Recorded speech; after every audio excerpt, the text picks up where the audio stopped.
de 2016, a pastora Marcela ligou para mim e falou assim: Pastor Venilton, vamos fazer 7 semanas de oração às 3 horas da manhã? Eu falei: tudo bem, 3 horas da manhã aqui, menos 4 do Arizona, você vai ser 11, eu vou ser 3, mas beleza. E aí eu passei falei: vou ficar 7 semanas, era terça-feira, né? Vou ficar 7 semanas dormindo na igreja, porque eu quero fazer essa oração dentro do gabinete, e quando terminar a oração, você vai tocar o chofar. Então, nós fizemos esse pacto. Nós íamos fazer 7 semanas de oração, 3 horas da manhã no Brasil e 11 da noite no Arizona, e que no final a pastora Marcela ia tocar o chofar. Eu E o trouxe o chofar sofá para tocar, tá aí e no o carro. chofar está lá em casa. Ela me deu o chofar, está lá em casa, na minha estante. Eu não toco chofar, mas eu respeito o toque, entende? E eu estava sentindo que algo ia acontecer. E Amós, capítulo 3, versículo 7, está escrito assim: certamente o Senhor não fará coisa alguma. Notem, quando é Deus que faz, ele revela antes. O Senhor não fará coisa alguma sem antes revelar os seus segredos aos seus servos, os profetas. Amós, capítulo 3, versículo 7. Eu tenho péssimo hábito de memorizar as escrituras. Entendeu? Porque o Senhor falou, não é? Para a gente memorizar. E aí, eu falei: pastora Marcela, algo vai acontecer, eu não sei o que é, eu não estou com um bom pressentimento. E aí, o Senhor falou comigo: põe tua boca no pó, talvez ainda haja esperança, Lamentações 3, não é? E aí, quando a gente estava fazendo essa campanha, eu estava fazendo no meu gabinete a oração com a boca no pó, mas eu estava orando para a boca ficava no pó mesmo, sabe? Ficava sentindo a poeira entrando no nariz. Literalmente, põe tua boca no pó, porque talvez ainda haja esperança. Eu entendi que aquela esperança era para mim. E era exatamente o que era para mim. Passou. Quando foi no dia 30 de abril de 2016, a gente estava, acho que na 4ª ou na 5ª semana das 7. Eu fui com a minha filha, a Clarice, que é enfermeira, comprar uma camisa lá em Teresópolis para ir para o culto. Eu falei para ela: amanhã eu vou chegar no culto todo bonito. Comprei uma gravata nova, comprei uma camisa, vou chegar no culto todo bonito para Jesus. Né? Nunca, sempre quando estreiei sapato, eu sempre estreiei no culto, sempre quando estreiei camisa, sempre estreiei no culto. Tudo que eu estreava tinha que ter no culto. Entende? Porém, eu estava quebrando algumas regras de alimentação, de não vigiar a minha falta de exercício físico. Eu estava com 125 quilos. Olha a minha altura. Hoje eu estou com 82 e tenho mantido. Né? E a doutora falou: chega a 80, porque senão você fica muito magro. Mas porque houve uma mudança. Né? Então, tudo estava ruim. O colesterol estava ruim, o triglicerídeo estava ruim. Pensa que tudo estava ruim, não tinha nada bom. E, além de tudo, eu era um homem explosivo. Sabe? Eu não sei o que dava, que de repente eu explodia. E isso causou muitas coisas para mim. E nesse dia que eu comprei a camisa, eu fui participar de uma reunião na Cruz Vermelha, que o objetivo era dar curso de eletricidade de graça. Eu sempre fiz isso, entendeu? Formar profissionais, porque eu tenho 40 anos de experiência nessa área. E só que eu percebia maracutaia, politicagem, e eu me levantei lá no meio da reunião. Era justamente isso que eu não. E olha o que a Bíblia diz: deixa a ira, abandona o furor, não te impaciente se acabará mal. Mas essa linha fina, linha tênue, eu não sabia. Quando vinha a coisa, eu acabava explodindo. Aí eu vi que estava tendo politicagem, que estava tendo um monte de coisa que não era aquilo para a qual eles me chamaram. Eu me levantei na reunião e falei: não vou dar mais aula, não vai ter mais curso, não vai ter mais nada. E nessa hora, pá, estourou uma veia dentro do meu cérebro. 50% de sangramento, derrame, AVC hemorrágico. E ali eu estava e eu caí morto na frente da minha filha, enfermeira. No dia 30 de abril de 2016, não consegui terminar a campanha de oração com ela, mas aquilo que a gente já tinha feito, já estava lá no mundo espiritual, porque nada acontece no mundo físico se primeiro não for liberado no espiritual. Você entende? Não é? E aí, eu caí morto. Minha doutora Luciana, que antes de eu vir, eu passei pela consulta, ela me liberou para vir. Ela estava de plantão naquele dia. E o que define na hora do AVC é a velocidade do socorro. Quanto mais rápido for a velocidade do socorro, maior será a sua chance de recuperação e não ir a óbito. E eu tive um hipodenso sangramento intracraniano. Tenho laudo até hoje em casa. E eu fiquei com tudo isso aqui cheio de sangue, aí, quer dizer, do lado esquerdo aperta o lado direito, né? Deu no esquerdo, aperta toda, aqui é nossos dois hemisférios, eles trabalham ao contrário. E aí, eles me pegaram lá, o pessoal da Maracutaia, falaram, está com calor. Me colocaram para fora da sala, continuaram a reunião, fizeram as mutretas dele lá, disseram que eu estava com calor e me colocaram para fora. A minha filha, que é enfermeira, ela falou, meu pai não está bem, meu pai teve alguma coisa que eu não sei o que é, mas é ligado ao coração. E aí os socorristas da Cruz Vermelha me jogaram dentro do meu carro, na época era um Honda Fit, e eles correram comigo para o hospital HCT, lá em Teresópolis, 15 minutos do local onde eu estava. Quem me recebeu? Minha doutora Luciana, que estava de plantão, e ela não costuma dar plantão. Então, quando ela viu que era eu, que já estava fazendo tratamento com ela de proteção cardíaca, né?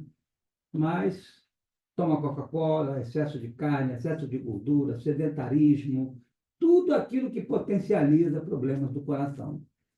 Mas só que ela foi, cuidou de mim e tratou de mim, e eu fiquei 11 dias entre a vida e a morte ali no HCT em Teresópolis. Todo o Rio de Janeiro ficou sabendo. Eu recebi num dia lá em Teresópolis mais de 200 visitas, mas assim, a verdade é que muita gente falava, esse aí, esse aí, se sobreviver, vai ficar todo tortinho. Vai ser igual aquela música lá, vem o homem torto, tudo tinha a vida torta, então vai ficar todo tortinho. E aí, a doutora Luciana, que ela é tão boa que ela arranca um coração e coloca outro. Esse é o nível dela. Ela é professora de medicina e, enfim, não tem palavras para descrever a qualidade dela profissional. E minha amiga foi membro da minha igreja, entendeu? Então, ela começou a tratar de mim, eu me trato com ela até hoje, e só sigo as instruções que ela passa. Né? E falaram que se eu não ficasse torto, que eu ia ficar, enfim, todo sequelas para a vida toda. Muito bem. É que eu fico um pouco emocionado, entendeu? E aí fiquei aí 11 dias entre a vida e a morte no HCT, muitas pessoas visitando, muita gente falando muita coisa. E o que é pior, não é? É gente da igreja que fala, isso aí porque é Deus pesando a mão. Sempre você vai encontrar essas pessoas, tá? Sempre. Porque no meio do trigo tem o joio. Então, muitas pessoas falando, muitas não, algumas, de que Deus estava pesando a mão. Pesando a mão. Só que, quando eu fiquei 11 dias lá, eu recuperei a consciência, sim, do nada. Já me colocou num quarto lá, bonito, né? Chique. Só que Teresópolis é muito frio, muito frio. E aí eu comecei a orar 3 horas da manhã, com a boca no pó. Eu já ainda naquele estado, ainda meio leleco da vida, mas eu começava a levantar 3 horas da manhã, com frio no inverno, né? Chegando e orando 3 horas da manhã. Falava só Lamentações 3, pondo a boca no pó, talvez ainda há esperança. Senhor, tem misericórdia de mim, Senhor, tem misericórdia de mim. Irmãos, 3 meses depois, já não tinha mais, não foi preciso operação, nada, ela só me deu os remédios lá que ela conhece, entendeu? 3 meses depois não tinha mais nem uma gota de sangue na minha cabeça. Glória a Deus. Não sei, não foi feita a operação, ela deu lá uns remédios lá que dissolveu os coágulos, não sei o que que ela fez. E a mão de Deus, é claro, não é?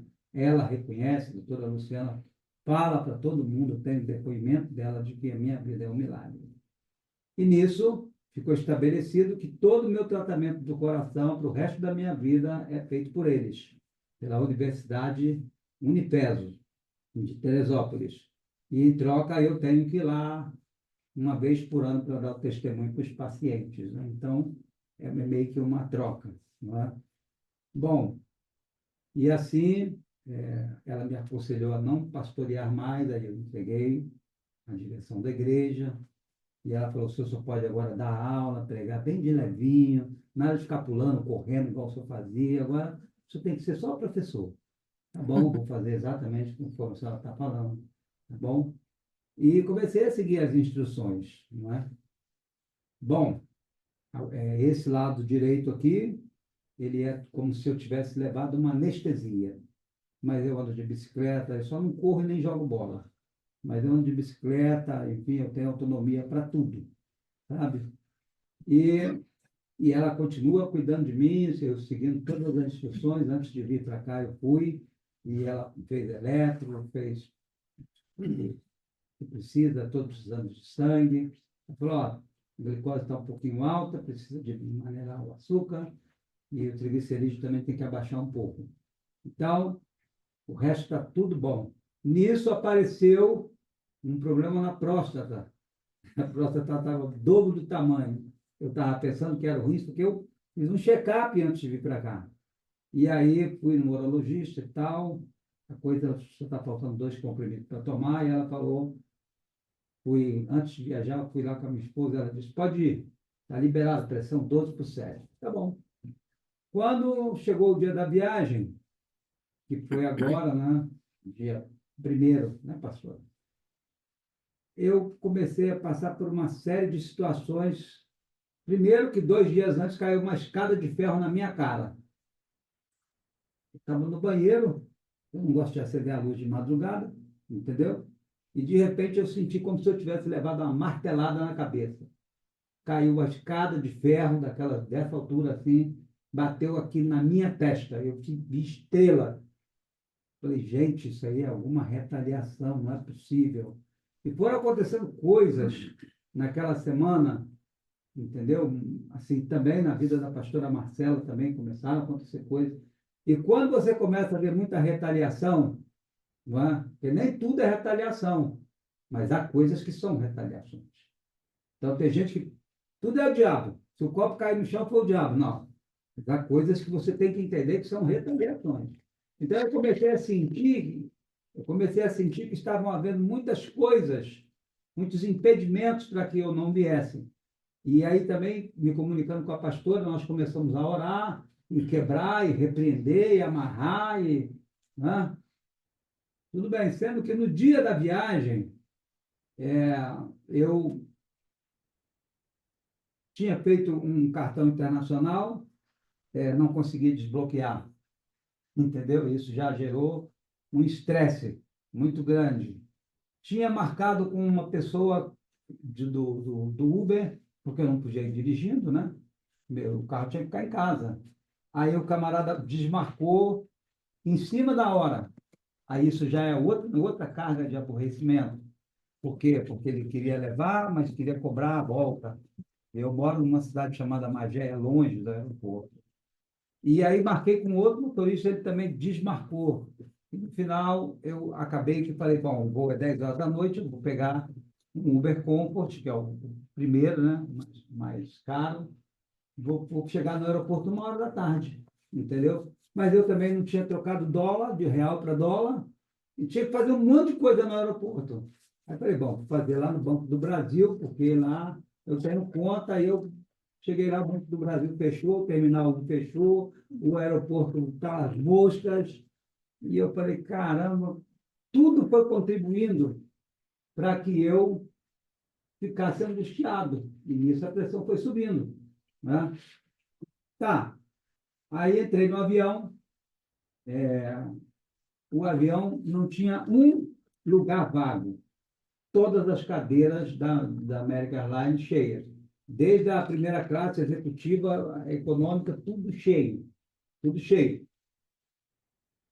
Eu tinha pedido para ficar no corredor, porque é preciso, com a medicação de hipertensão, você tem que estar indo no banheiro. Os remédios são diuréticos. E aí me colocaram lá numa fila de 4, eu fiquei no meio do 4.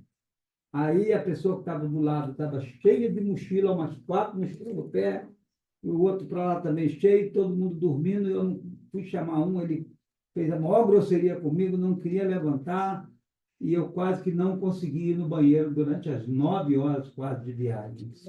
Entendeu? Porque... E aí, finalmente, eu comecei a passar mal.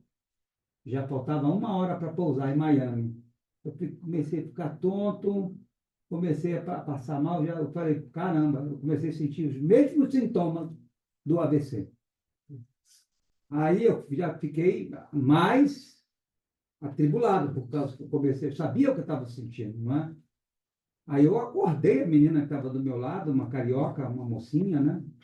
E falei para ela, do you speak English? Porque eu ainda estou estudando inglês, né? Eu escrevo, leio, mas para falar tem muita dificuldade. Aí ela, não se preocupe, eu falo inglês. Aí eu falei, então vai lá, avisa o comissário que eu estou passando mal. Aí ela levantou correndo, avisou lá os comissários, eles vieram, me levaram lá para trás, aí se faltava, já estava no processo de pouso. E aí eles tiraram minha pressão, estava quase 20, e, enfim, tiraram, apertaram aqui, não estava bom, a mínima também estava altíssima, e eu, ó, aí o piloto falou, ó, vai ter que parar o procedimento, porque ele não pode ficar sentado aí na cadeira da comissária, porque nós estamos em procedimento de pouso. Você sabe que tem que afivelar os cintos, né? Aí eu falei, bom, agora Jesus está na mão de Deus, né? Conseguimos pousar às 6 horas da manhã em Miami. Aí o comandante avisou, ó, ninguém desce, ninguém desce. Os paramédicos do Aeroporto Internacional de Miami vão entrar, vão retirar o passageiro para que ele possa receber o atendimento. Então, virei notícia dentro do avião, porque todo mundo, né, saía na cadeira de roda com aqueles paramédicos todos, e eles porque queriam me levar para o hospital, um hospital lá de Miami, fora do aeroporto, porque eles não estavam conseguindo. Eu falei, não, eu já tomei o remédio que a minha doutora passou, e daqui meia hora está tudo certo. Não, mas nós temos que te levar, não vai levar, não. Aí eu falei assim, ó, esperou um pouco, passou um pouco. Aí eu falei assim, ó, eu quero fazer um 4. Isso aqui, ó. Eu quero fazer um 4 para provar que eu estou bom. Aí eu fiz assim, ó. Aí eles falaram, está um pouco balançando. Daí eu falei, está balançando porque eu tenho algumas sequelas. Aí ele falou, então eu vou te fazer algumas perguntas. Aí já era um espanhol, um venezuelano, para saber se você está lúcido. Daí ele foi fazendo todas as perguntas e eu fui respondendo. Então você está lúcido. Então eu falado para os paramédicos lá, americanos da imigração lá, né? Pode deixar ele passar. Aí o cara olhou meu passaporte, não perguntou nada, pum, passei direto. Aí depois passei no raio-x, aí passou minha mala no scanner, aquele scanner de corpo, depois me botaram na cadeira de roda, me levaram lá para o portão de embarque, D42, longe para danar. Aí eu falei, I'm hungry. Fome, preciso de comer. Aí vi um restaurante cubano lá, cai para dentro, entendeu? Aí fiquei bonzinho. Glória a Deus. Então, assim, eu cheguei a pensar que eu ia morrer na hora que a gente estava ali descendo para o pouso. Sim, foi uma sensação horrível.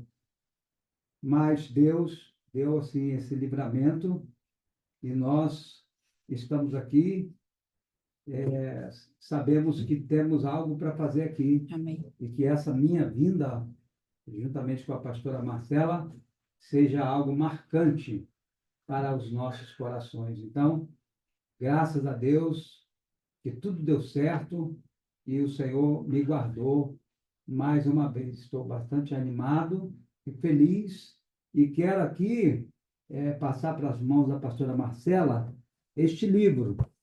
É um livro que fala sobre casamento, amizade e relacionamentos, baseado em Gálatas 3:15.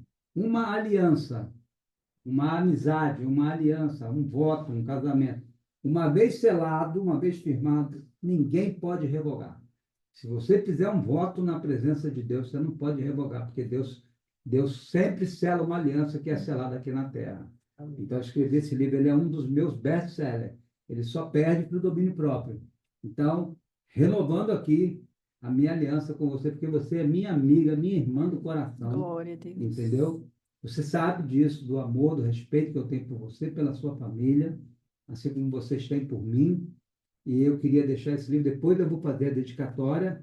E esses 5 aqui é para ser sorteado amanhã no encontro de casais, não é? Ô, Glória! Porque eu estou casado com a minha esposa, eu estou com 61 anos, eu conheci minha esposa com 17. Uau! Namorei, noivei 3 e tem já... Não, 3 anos. 3 anos namoro e noivado, 3 Ah. anos. Depois casamos, estamos casados há 42 anos.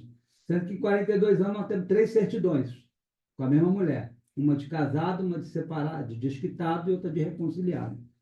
Então, se a gente pode Amanhã falar vai ter o um testemunho. pouco, né? Então, todos vocês aqui não vão ganhar esse livro físico, mas vocês vão ganhar ele em PDF, tá bom? É só você botar na impressora e imprimir. Não. E vocês não vão ter que pagar nada por isso, tá? Glória a Nem Deus. você e nem as pessoas que vão ganhar amanhã. É. A pastora Marcela, com um grupo tão assim, pequeno ainda no Arizona, ela conseguiu pagar a minha passagem, me colocar num hotel, pagar a minha alimentação, e eu vejo que vocês são um milagre, sempre foram, né? E Deus, ele tem respaldado e vai continuar respaldando ainda mais esse ministério. Através da pastora Marcela, aqui do Arizona, eu cheguei na Índia. Tem mais da metade das despesas foram custeadas por vocês aqui do Arizona. Então, na minha vida, no meu ministério, a pastora Marcela sempre está presente. Sempre. E sempre a gente está se falando, sempre a gente está, quando ela vai no Brasil, a gente sempre se encontra, a gente dá um jeito. E isso é uma amizade e uma aliança que foi feita no Senhor. E que Deus possa dar para cada um de você pessoas que sejam aliançadas. Amém? Então, tem quanto tempo ainda? Tem 10 minutos. 10 minutos. Então, em Mateus capítulo 7, isso aqui foi só um breve testemunho. Em Mateus capítulo 7, do versículo 24 ao versículo 28, está escrito assim: todo homem que ouve e pratica a minha palavra será comparado a um homem prudente que edificou a sua casa sobre a rocha. E caiu a chuva, repitam comigo, caiu a chuva, Caiu a chuva, sopraram os ventos, sopraram os ventos, transbordaram os rios, transbordaram os rios, deram com ímpeto era com ímpeto contra aquela casa, contra a casa, e não caiu, não caiu, porque fora edificada, porque foi edificada sobre a rocha. e vem a outra parte. E todo aquele que ouve as minhas palavras e não pratica, será comparado a um homem insensato. Né? E caiu a chuva, sopraram os ventos, transbordaram os rios, e deram com ímpeto contra aquela casa. E ela caiu, e foi grande a sua ruína.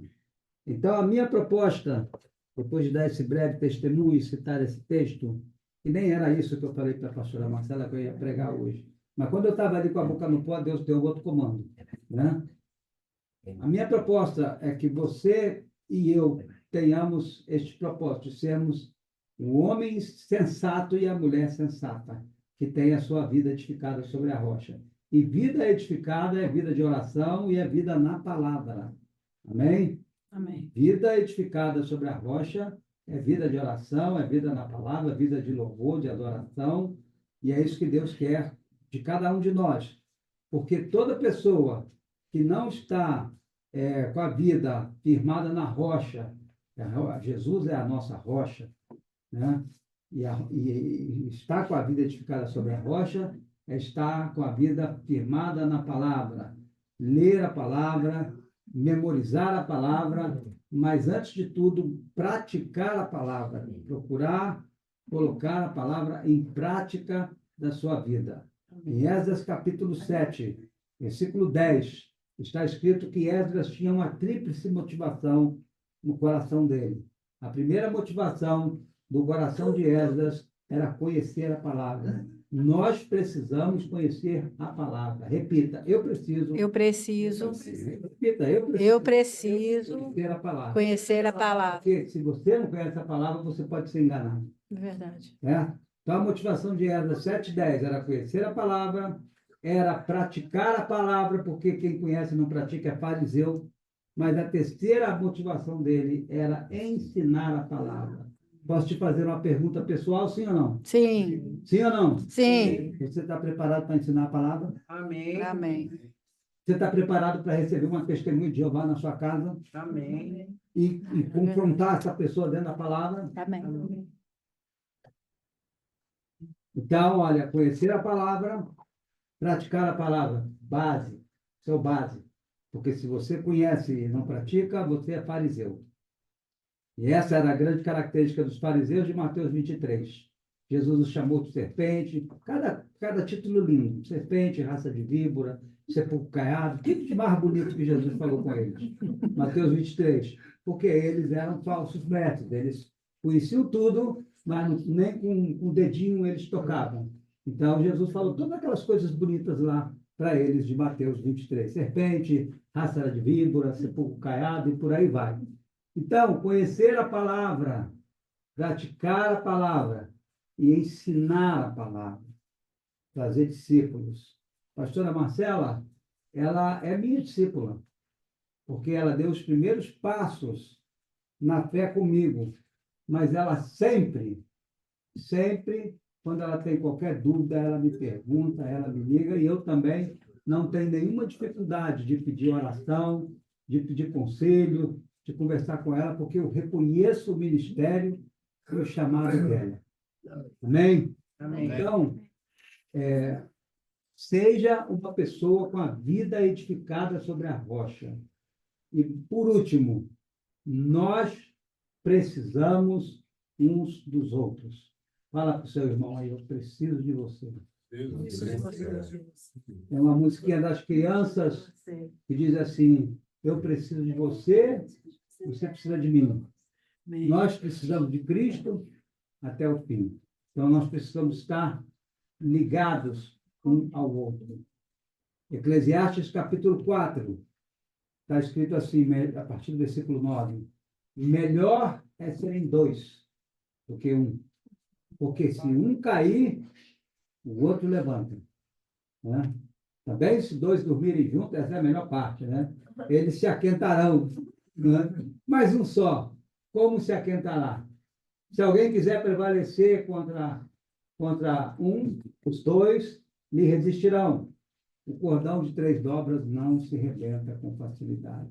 Nós precisamos de um amigo, nós precisamos de uma amiga, nós precisamos de um confidente. Quem é teu parceiro de oração? Quem é que ora com você e por você? Com quem você tem a liberdade de desabafar, de abrir seu coração, sabendo que ele não vai sair contando a tua vida para a torcida do Flamengo? Não é? Então, o Senhor tem essa pessoa, tem essa amiga, tem esse amigo, tem esse confidente, sabe? Porque, assim como a alma de Davi se apegou a de Jonatas, eles não eram homossexuais, como alguns falsamente deturpam as Escrituras. Assim como Ruth e Noemi, que eu falo aqui nesse livro, um capítulo só sobre as duas, onde quer, Ruth 1,16, onde quer que tu fores, irei eu, onde quer que tu pousares, pousarei eu, onde quer que tu morreres, morrerei eu. O teu Deus é o meu Deus, o teu povo é o meu povo. A única coisa que vai me separar de ti é a morte. Então, ó, a aliança, quando ela é feita em Deus, ela é inquebrável. Quebrável. Glória a Deus. É inquebrável. Então, que Deus possa te dar uma pessoa que seja teu parceiro, tua parceira, teu amigo. E não é que vocês vão concordar sempre, sabe? Vocês às vezes vão discordar, mas vocês estarão sempre juntos. E eu louvo a Deus, porque eu já conheço a pastora Marcela há 30 anos, quando ela se converteu, e a gente, depois que se reencontrou em 2006, a gente sempre manteve contato, tanto com o marido dela, com as filhas, com o JP. O JP caiu no bueiro do aeroporto e eu botei na televisão, entendeu? Porque eu não aceitei aquilo, o bueiro aberto, e saiu na Bandeirante. Então, assim, sabe? A gente sempre procura. Não, e ontem eu estava falando para ela, olha, como é que você deve lidar com as pessoas? Divide a pessoa no meio. Aqui tem lâmpada vermelha, aqui tem lâmpada verde. Lâmpada vermelha, defeito. Lâmpada verde, virtude. Você quer caminhar com alguém? Apaga as lâmpadas vermelhas e acende as verdes. Senão você não vai conseguir caminhar com ninguém. Então, eu caminho com a pastora Marcela. A pastora Marcela caminha comigo, olhando para as virtudes, porque se for procurar defeito, você vai achar sempre. Então, assim, uma introdução, contando, né, um pouco do meu testemunho, contando como eu estou aqui, né? Depois do derrame, eu já fiz. Depois do derrame, me ajuda aí, pastora, eu já fiz História Geral, graduação. Depois eu fiz pós-graduação em História do Brasil. Depois eu terminei, em 2022, eu terminei Eletrotécnica, plena, porque eu tenho 40 anos de profissão. E agora eu já tinha graduação em Teologia, agora em dezembro eu termino pós-graduação em Teologia, porque Deus me deu uma ideia, a pastora Marcela está junto, a gente abriu uma graduação de Teologia online, onde as pessoas vão poder estudar desde o Arizona até o Rio Grande do Sul. Então, mas para isso eu preciso dos títulos. Então, estou aqui como servo para servir vocês e que eu possa acrescentar, agradecer por rever, estar com vocês e que eu possa ser bênção na vida de vocês.